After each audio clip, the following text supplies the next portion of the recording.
आपण आता या ठिकाणी रात्रीचे एक वाजले आहेत आणि यवतमाळ येथे श्री वसंतराव नाईक शासकीय वैद्यकीय महाविद्यालय व रुग्णालय येथे आपण उपस्थित आहोत।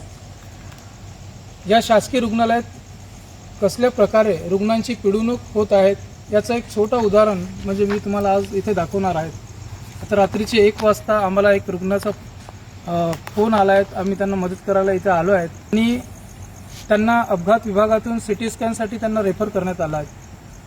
पण रुग्णालयाच्या आतील परिसरातून जो रस्ता सिटी स्कॅनकडे जातो त्याचा जो दार आहे तो इथे बंद आहे, लॉक करून ठेवलेला आहे। त्यासाठी आम्ही सीएमओ साहेबांना रिक्वेस्ट केली, त्यांना फोन लावला पण त्यांनी म्हटलेत की डीन साहेबांचा ऑर्डर आहे, तो दार उघडू शकत नाही।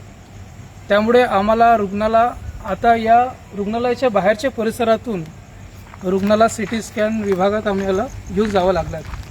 आणि हा रस्ता आहे, हा रस्ता तुम्ही पाहू शकता कसल्या प्रकारचा हे रस्त्यात खड्डे पडलेले आहेत। रुग्णाला फिरून बाहेरून इथे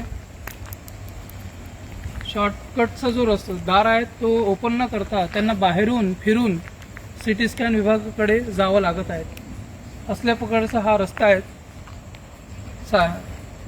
सीएमओकडून त्यांनी आम्हाला दार उघडून दिलं नाही आणि एकच पेशंट नाही, जेव्हा आम्ही इथे रुग्णाला सिटी स्कॅन विभागाकडे घेऊन जात होतो तर अनेक पेशंट अनेक रुग्ण तिकडे त्यांना असेच बाहेरच्या रुग्णालयाच्या बाहेर परिसरातून त्यांना सिटी स्कॅन विभागात जावं लागत आहे। तर ही अशी परिस्थिती शासकीय रुग्णालयाची आहे। तर याचा आपण विचार करावा।